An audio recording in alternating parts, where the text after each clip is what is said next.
राधा स्वामी जी, प्यारी साध संगत जी, हम सब जानते हैं कि यह संसार काल के अधीन है और माया ने हमें चारों ओर से झगड़द रखा है। लेकिन क्या आपने कभी सोचा है कि जब कोई गुरु का प्यारा नाम दान लेकर भजन सिमरन शुरू करता है तो काल का उसके साथ क्या होता है। आज की यह साखी एक ऐसी ही सच्ची घटना है जहां एक सत्संगी भाई को काल के दूतों ने घेरा, लेकिन फिर जो हुआ उसे सुनकर आपका विश्वास गुरु पर और भी गहरा हो जाएगा। सावधान, ये कहानी हमें एक बहुत बड़ा भेद समझाती है कि असली खतरा बाहर नहीं बल्कि हमारे अंदर है। साध संगत जी, आज की यह अद्भुत और रूहानी घटना पंजाब के पुराने समय के एक छोटे से गांव से जुड़ी हुई है, जहां प्रेम सिंह नामक एक किसान अपने साधारण जीवन में व्यस्त था। प्रेम सिंह की पहचान गांव में एक मेहनती और सीधे सादे व्यक्ति के रूप में थी, जो अपने परिवार और खेतीबाड़ी को ही अपना संसार मानता था। उनके पूर्वजों को गुरु महाराज से नामदान की अनमोल बख्शीश मिली थी और इस परंपरा को प्रेम सिंह ने भी आगे बढ़ाया। उन्हें गुरु पर अगाध श्रद्धा थी, लेकिन माया का प्रभाव हर पल उनके जीवन को अपनी ओर खींच रहा था। वह जानते थे कि गुरु ने उन्हें भजन सिमरन करने की आज्ञा दी है, लेकिन संसार के कामों की प्राथमिकता हमेशा उनकी रूहानी जिम्मेदारियों से ऊपर रही, जिससे उनके मन और आत्मा के बीच एक सूक्ष्म संघर्ष लगातार चलता रहता था। नामदान की प्राप्ति के शुरुआती दिनों में प्रेम सिंह ने उत्साह और लगन से सिमरन और भजन किया। उस समय उन्हें जो शांति और आंतरिक आनंद मिलता था वह संसार की किसी भी दौलत से अतुलनीय था। उन्होंने अनुभव किया था कि मालिक की याद में बैठना ही जीवन का असली सुख है। लेकिन जैसे जैसे समय बीता, उनके खेतों की उपज बढ़ी, व्यापार फैला और पारिवारिक जिम्मेदारियों का बोझ बढ़ा, उनकी यह अनमोल आदत छूटती चली गई। वह अपने मन को हर दिन एक नया बहाना देते थे। आज बाजार में बहुत काम है, कल सुबह जल्दी उठना है, शरीर बहुत थक गया है, कल से भजन का समय बढ़ा दूंगा। इस तरह माया ने उन्हें धीरे धीरे अपने मीठे और अदृश्य बंधन में जकड़ लिया। प्रेम सिंह को यह समझते देर नहीं लगी कि वह उस रास्ते से भटक रहे हैं जिस पर चलने के लिए उन्हें इंसान का यह अनमोल जन्म मिला है। उन्हें सत्संग में सुनाई गई गुरु की वाणियां याद थीं कि मनुष्य जीवन का एकमात्र उद्देश्य नाम दान की कमाई करना और काल के 84 लाख योनियों के चक्र से मुक्त होना है। उन्हें पता था कि संसार की सारी दौलत यहीं छूट जानी है, लेकिन माया के आकर्षण और काल के डर से वह अपनी दिनचर्या बदल नहीं पा रहे थे। उनकी आत्मा अंदर ही अंदर बेचैन थी, पर उनका मन उन्हें हर बार फुसला लेता था कि अभी नहीं, थोड़ा और कमा लो, फिर निश्चिंत होकर मालिक को याद करना। यह दुविधा हर सत्संगी के जीवन की कहानी है, जहां माया और गुरु का उपदेश आमने सामने खड़े होते हैं। एक दिन प्रेम सिंह अपने खेत की रखवाली के लिए बनी एक छोटी और सुनसान झोंपड़ी में अकेले सो रहे थे। रात गहरी थी और गांव से दूर होने के कारण चारों ओर घना सन्नाटा पसरा हुआ था। उन्होंने दिन भर खेत में कड़ी मेहनत की थी, इसीलिए वह जल्द ही गहरी नींद में डूब गए थे, जिससे उन्हें यह भी पता नहीं चला कि उनका अंतिम समय निकट आ गया है। उनके कर्मों का हिसाब लेने के लिए काल के दूत चुपचाप उस झोंपड़ी की ओर बढ़ रहे थे। ये एक ऐसा क्षण था जहां उनकी सांसारिक मेहनत और उनकी रूहानी लापरवाही दोनों का हिसाब होना था। अचानक रात के सन्नाटे में एक अजीब सी अप्राकृतिक ठंडक प्रेम सिंह को महसूस हुई, जिसने उनकी नींद तोड़ दी। उन्होंने अपने शरीर पर एक असहज दबाव महसूस किया, जैसे किसी अदृश्य बोझ ने उन्हें दबा दिया हो। उनकी आत्मा ने तुरंत खतरे को भांप लिया, लेकिन उनका भौतिक शरीर जड़ हो गया था। उन्होंने डर के मारे आंखें खोलीं और जो देखा उससे उनकी रूह कांप उठी। झोंपड़ी के कच्चे दरवाजे पर दो विशालकाय भयंकर आकृतियां खड़ी थीं, जिनकी परछाई झोंपड़ी की दीवारों पर नाच रही थी। यह आकृतियां साक्षात काल के दूत थीं, जो अपने भयानक और क्रूर रूप में प्रकट हुई थीं। उनका शरीर गहरा काला था और उनकी आंखें ऐसी जल रही थीं जैसे अंधेरे में दो जलते हुए अंगारे हों। उनके हाथों में किसी तरह का नुकीला और डरावना हथियार था, जो किसी भी आत्मा को उसके शरीर से खींचने के लिए काफी था। प्रेम सिंह ने आज तक ऐसी भयंकर चीज अपने जीवन में कभी नहीं देखी थी। वह चिल्लाना चाहते थे, मदद के लिए पुकारना चाहते थे, लेकिन उनके गले से आवाज नहीं निकल रही थी। दूतों में से एक ने, जिसकी आवाज किसी तूफान की गड़गड़ाहट जैसी थी, गुर्राती आवाज में कहा, प्रेम सिंह, तेरा हिसाब पूरा हो चुका है। हमने तुझे कई बार संसार की माया में उलझाकर देखा और तू हर बार फंसता गया। तूने अपनी नामदान की पूंजी को मिट्टी के मोल समझा। अब तेरा समय समाप्त। चल, तेरी आत्मा को अब काल के चक्र में वापस लौटना होगा। यह सुनकर प्रेम सिंह का डर पराकाष्ठा पर पहुंच गया। उन्हें महसूस हुआ कि अब संसार की कोई भी शक्ति, कोई भी दौलत, कोई भी रिश्तेदार उन्हें बचा नहीं सकता। यह वह सत्य था जिसका सामना हर जीव को अकेले करना पड़ता है। अपनी मृत्यु को सामने देखकर उन्हें अचानक अपने गुरु महाराज का चेहरा याद आया। उन्हें गुरु के वचन याद आए, जब सब रास्ता बंद हो जाए तो मेरा नाम ही तेरा सहारा है। जीवन और मृत्यु के उस निर्णायक क्षण में, जब उनका पूरा शरीर बेजान हो चुका था, प्रेम सिंह के मन के कोने से एक गहरी पुकार उठी। यह पुकार शरीर की नहीं, बल्कि उनकी आत्मा की थी। उनके होंठ हिले और डर के बीच ही उनके मुंह से केवल एक शब्द निकला, राधा स्वामी। यह शब्द किसी मंत्र या औपचारिकता के रूप में नहीं, बल्कि पूर्ण समर्पण और अंतिम आशा के रूप में निकला था। प्रेम सिंह ने जो सोचा था उसके विपरीत हुआ। जैसे ही उनके मुंह से वह पवित्र नाम निकला, एक अदृश्य ऊर्जा तरंग उस झोंपड़ी में फैल गई। उन दोनों भयानक दूतों पर उस नाम की शक्ति का गहरा प्रभाव पड़ा। उनकी आंखों के जलते अंगारे तुरंत बुझ गए और उनके विशाल शरीर अचानक कांपने लगे। उनका भयानक रूप धीरे धीरे शिथिल, वीक पड़ने लगा। दोनों दूत, जो एक पल पहले क्रूर और शक्तिशाली दिखाई दे रहे थे, अब असहाय लग रहे थे। वे अपने घुटनों के बल जमीन पर बैठ गए, जैसे किसी महान शक्ति ने उन्हें मजबूर कर दिया हो। यह दृश्य प्रेम सिंह के लिए कल्पना से परे था। उन्होंने कभी सपने में भी नहीं सोचा था कि उनके गुरु ने उन्हें जो नाम दान दिया है, उसमें इतनी अपार शक्ति समाई हुई है। दूतों में से एक ने, जो अब एक दर्द भरी और आश्चर्यचकित आवाज में बोल रहा था, फरियाद की, महाराज, यह कौन सा शब्द है? यह नाम क्या है जिसने हमें इस तरह जमीन पर ला दिया? हमने इस काल के पूरे मंडल में लाखों करोड़ों जीवों को उनके शरीरों से खींचा है, लेकिन आज तक किसी एक शब्द ने हमें इस तरह नहीं रोका। दूसरे दूत ने हाथ जोड़कर कहा, हमारा काम बस कर्मों का हिसाब करना है। इस जीव के खाते में माया के लेन देन का बोझ बहुत अधिक था, जिसके कारण हमें इसे काल के चक्र में वापस खींचना था। लेकिन इस एक शब्द ने, यह नाम ने, हमारा सारा हिसाब एक पल में पलट दिया। इस नामदान में इतनी बड़ी शक्ति है कि यह माया के सारे जाल, काल के सारे बंधन और कर्मों के सारे हिसाब को एक पल में काट देती है। यह वह दौलत है जो किसी बाजार में नहीं बिकती। यह सीधे उस परम पिता परमात्मा के घर से आती है। प्रेम सिंह, जो अब अपने डर को पूरी तरह भुला चुके थे, शांत मन से दूतों की बातें सुन रहे थे। उन्हें अपने गुरु की महिमा का पहली बार साक्षात प्रमाण मिला था। उन्हें समझ आ गया कि उन्होंने किस अनमोल हीरे को मिट्टी के मोल समझा था। पहले दूत ने फिर से सिर झुकाकर कहा, भाई प्रेम सिंह, तुम कितने भाग्यशाली हो कि तुम्हें सच्चा गुरु मिला, जिसने तुम्हें यह नामदान की पूंजी दी। हमें भी बताओ, क्या कोई ऐसा रास्ता है जिससे हम भी काल के इस भयानक चक्र से बाहर निकल सकें? हम तो अनादिकाल से बस हिसाब किताब ही करते आ रहे हैं। हम भी इस 84 के बंधन में हैं, जहां काल ही हमारा स्वामी है। हमें भी इस मुक्ति के मार्ग का पता नहीं है। यह नाम हमें कहां से मिलेगा?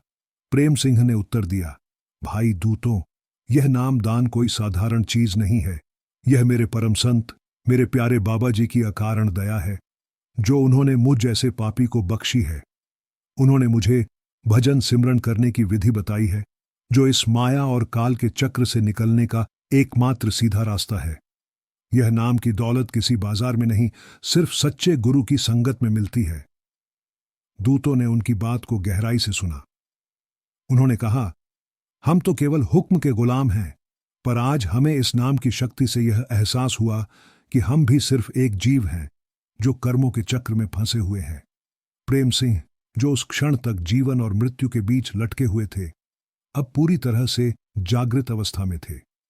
उन्हें यह साफ समझ आ गया था कि गुरु का नाम दान सिर्फ एक कर्मकांड नहीं है, बल्कि यह माया और काल के पूरे मंडल पर राज्य करने वाली एक शक्ति है, एक ऐसा गुप्त कोड है जिसे सिर्फ सच्चा गुरु ही अपने प्यारे को दे सकता है। उनका भौतिक शरीर अभी भी थका हुआ था, पर आत्मा पूर्ण शांति और आत्मविश्वास से भर उठी थी। वह अपने सामने काल के दूतों को घुटनों के बल झुका हुआ देख रहे थे, जिनकी आंखों में पहले भय था और अब केवल जिज्ञासा और मुक्ति की प्यास थी। प्रेम सिंह ने महसूस किया कि यह दूत उनसे कम भाग्यशाली थे। उन्हें भी अनंत काल से काल के हुक्म का पालन करना पड़ रहा था। वे भी उस 84 के चक्र के सेवक थे जिसके राजा को उनका गुरु एक पल में काट सकते थे। यह एहसास इतना गहरा था कि प्रेम सिंह के मन में दूतों के प्रति कोई घृणा या डर नहीं रहा, बल्कि एक अजीब सी करुणा उमड़ आई कि ये भी अपने बंधन में फंसे हुए जीव हैं जो मुक्ति का रास्ता नहीं जानते। उन्होंने निश्चय किया कि वह इन्हें सच्चे नाम दान की महत्ता समझाएंगे और बताएंगे कि यह मुक्ति का मार्ग कहाँ से शुरू होता है, जिसके लिए गुरु की शरण ही एकमात्र उपाय है। प्रेम सिंह ने शांत और दृढ़ आवाज में दूतों से बात की। भाई दूतों, तुम सही कहते हो। यह नाम वास्तव में इस दुनिया की किसी वस्तु से नहीं खरीदा जा सकता। यह नाम दान सिर्फ मेरे परम दयालु गुरु की बख्शीश है, उनकी अपार कृपा का प्रसाद है। यह वह खजाना है जो सतलोक से आता है और जिसे संभालना हर इंसान के बस की बात नहीं। उन्होंने मुझे यह नाम इसलिए दिया ताकि मैं माया के इस घने जंगल से भटकूं नहीं, काल के इन भयानक दूतों से डरूं नहीं और इस 84 के चक्र में बार बार न फंसूं। यह नाम हमारे अंदर ही छुपा हुआ है। इसे पाने के लिए बाहर मंदिर या मस्जिद में भटकने की जरूरत नहीं है। मेरे गुरु ने मुझे भजन सिमरन की वह गुप्त विधि बताई है, जिसके द्वारा मैं अपने ध्यान को अंदर केंद्रित करके इस नाम की ध्वनि को सुन सकता हूं और इस रोशनी को देख सकता हूं जो मेरी आत्मा को वापस उसके असली घर, उस काल से मुक्त स्थान तक ले जा सकती है। उन्होंने आगे समझाया कि जब तक जीव गुरु की शरण में आकर नाम दान नहीं लेता और नियमित रूप से भजन सिमरन नहीं करता, तब तक वह चाहे जितने भी अच्छे कर्म कर ले, जितनी भी दौलत कमा ले, अंत में वह काल के हाथ ही आता है और इस माया के जाल में फंस कर रह जाता है। दूतों ने प्रेम सिंह की हर बात को बड़े ध्यान से सुना। उनके चेहरे पर अब क्रूरता नहीं, बल्कि गहरी आत्मचिंतन की रेखाएं थीं। पहले दूत ने कहा, हमने इस ब्रह्मांड में हर प्रकार की शक्तियों को देखा है। हमने बड़े बड़े राजाओं और दानवों को काल के शिकंजे में कसते हुए देखा है, पर हमें कभी किसी ने यह रहस्य नहीं बताया कि मुक्ति का मार्ग इतना सरल और सीधा है और वह सिर्फ नाम के रूप में हमारे गुरु द्वारा हमारे अंदर ही छिपाया गया है। हम तो काल के सेवक होने के नाते केवल कर्मों का लेखा जोखा ही जानते हैं, किसका कितना पुण्य है और किसका कितना पाप। हम उस रोशनी को नहीं जानते जो इन कर्मों के अंधेरे को एक पल में मिटा सकती है। हमारी सबसे बड़ी मजबूरी यह है कि हम भी उस मालिक से प्रेम करना चाहते हैं, लेकिन हमें यह अधिकार नहीं है कि हम किसी संत या गुरु की शरण में जाकर नाम दान ले सकें। हमारा जीवन केवल कर्मों का हिसाब लेने और माया में फंसे जीवों को वापस काल के पास खींच लाने तक सीमित है, और यही हमारा अनंत दुख है। इस बात ने प्रेम सिंह को झकझोर कर रख दिया और उन्हें अपने नाम दान की असली कीमत का एहसास हुआ, जिसकी तुलना संसार की किसी भी दौलत या ऐश्वर्य से नहीं की जा सकती थी। दूसरे दूत ने फिर प्रेम सिंह से कहा, तुम कितने सौभाग्यशाली हो कि तुम्हें यह अनमोल अवसर मिला है। हम तो केवल तुम्हें एक चेतावनी देने आए थे, लेकिन आज हमने खुद नाम की महिमा को साक्षात देखा है।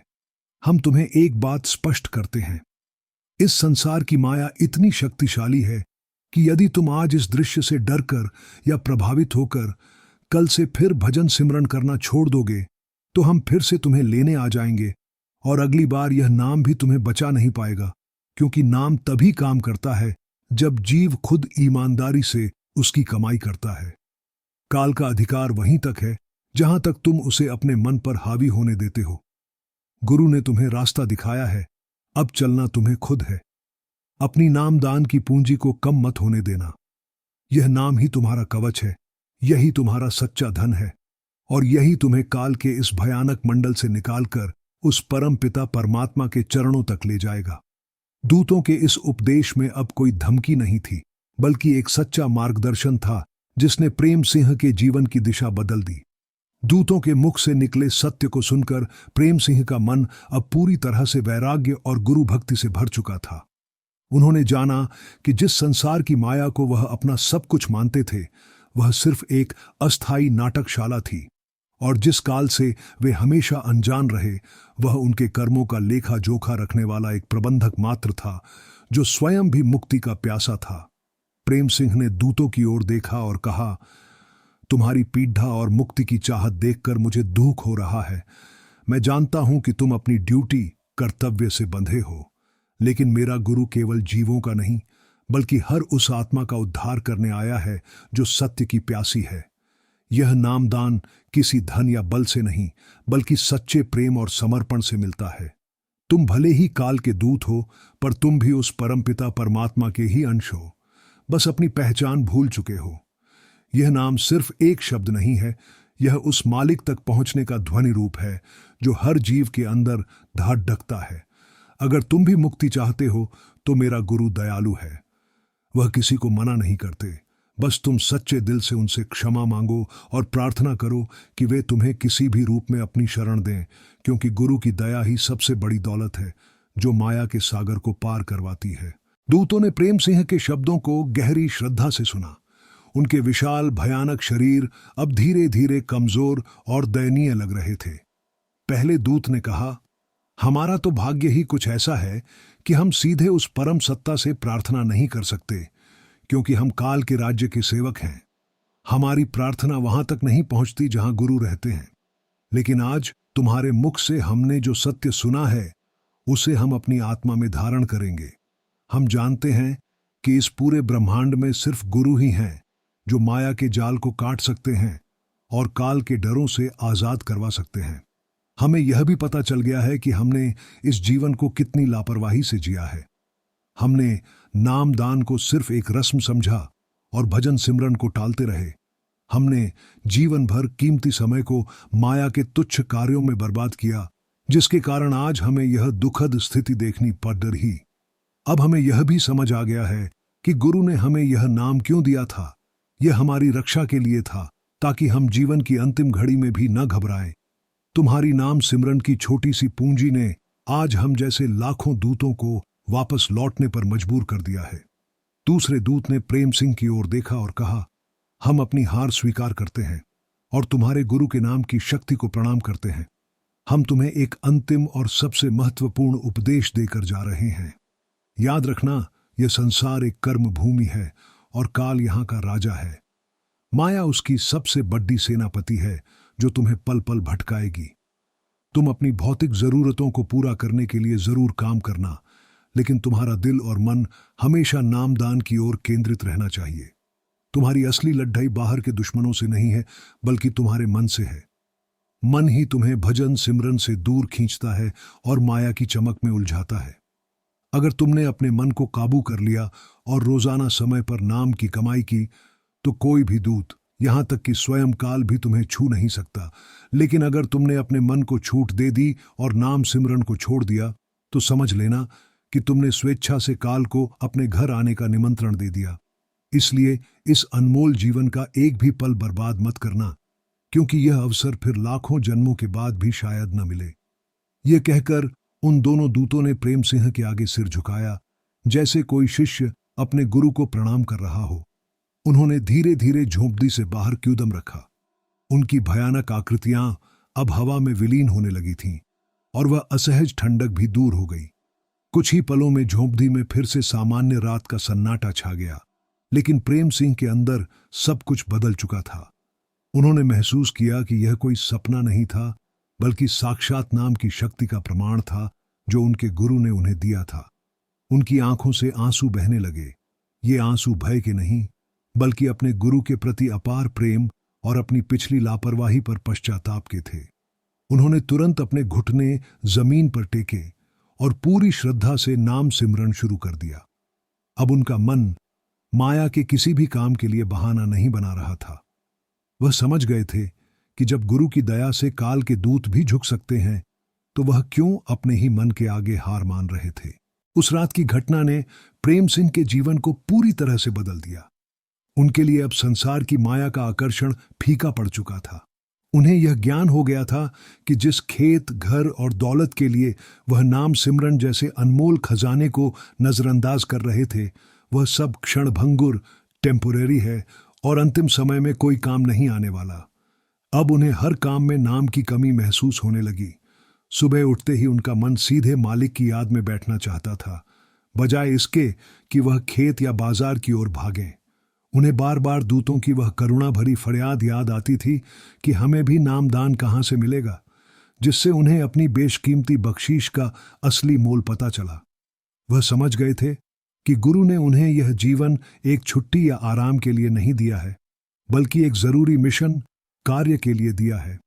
और वह मिशन है भजन करके उस काल के मंडल से हमेशा के लिए बाहर निकलना। इस घटना ने उन्हें एक साधारण किसान से एक सच्चे जिज्ञासु और नाम के प्रेमी में बदल दिया। अब प्रेम सिंह ने अपनी दिनचर्या पूरी तरह से गुरु के उपदेशों के अनुसार ढाल ली। उन्होंने अपने सांसारिक कामों को करना नहीं छोड़ा, क्योंकि गुरु महाराज हमेशा सिखाते थे कि संसार की जिम्मेदारियों को निभाना भी जरूरी है, लेकिन अब उनकी प्राथमिकता बदल चुकी थी। अब उनका सिद्धांत था, हाथ कारवल, दिल यारवल। हाथ काम में, दिल मालिक की याद में। वह सुबह ब्रह्म मुहूर्त में उठकर भजन सिमरन के लिए बैठते थे और उस समय को दुनिया के किसी भी काम से ज्यादा महत्व देते थे। खेती करते समय भी उनका सिमरन मन में चलता रहता था। उनकी पत्नी और बच्चों ने भी यह बदलाव महसूस किया।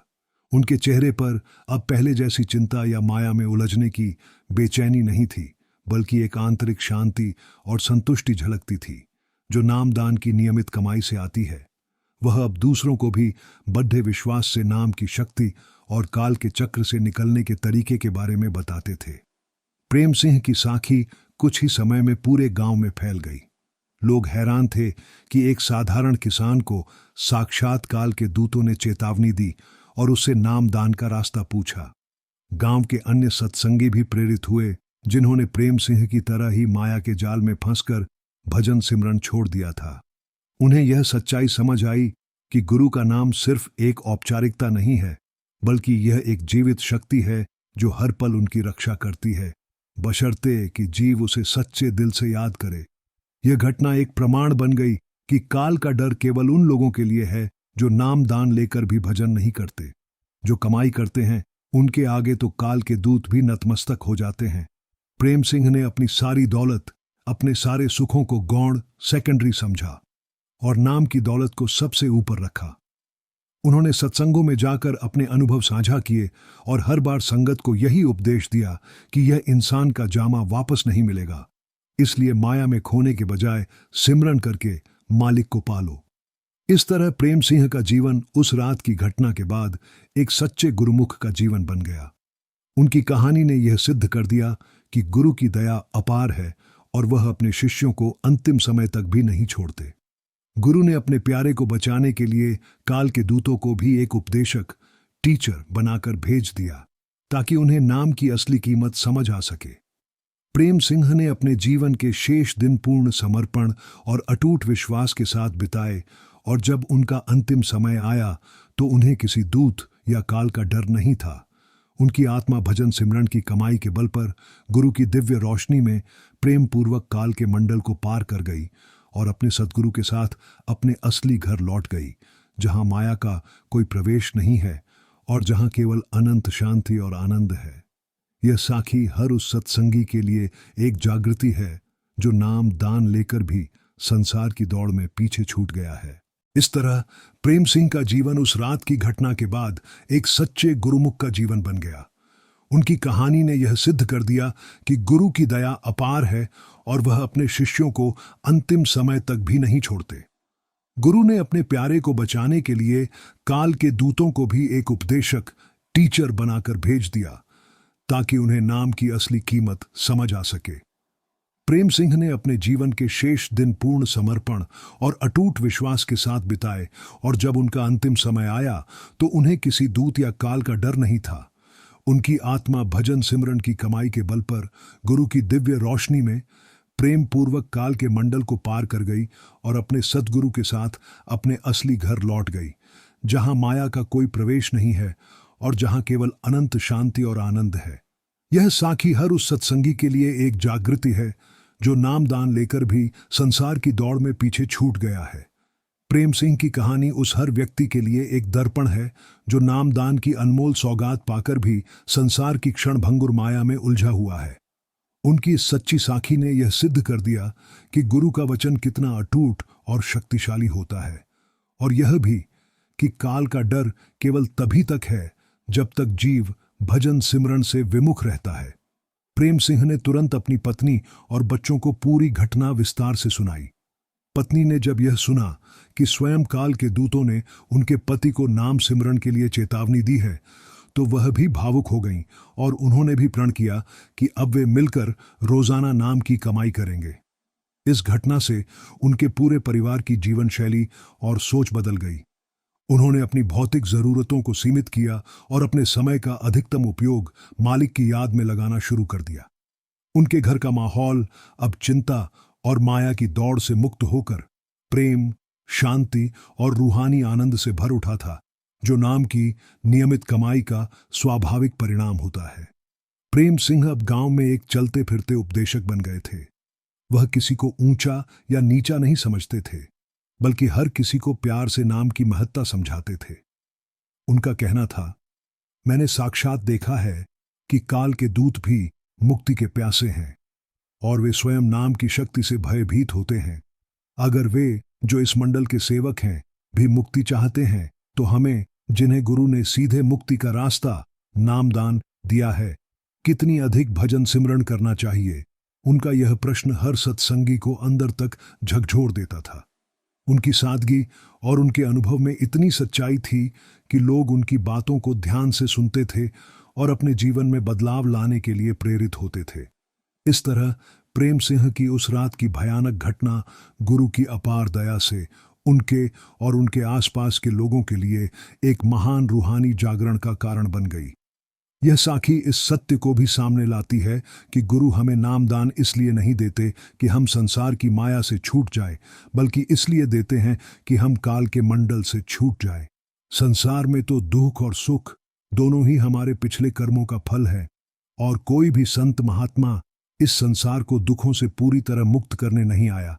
वे तो सिर्फ हमें यह उपदेश देने आते हैं कि इस दुख सुख के चक्र से ऊपर उठकर अपने असली घर कैसे जाया जाए। भजन सिमरन वह अनमोल चाबी है जो हमें इस कर्मों की तिजोरी से आजाद करती है।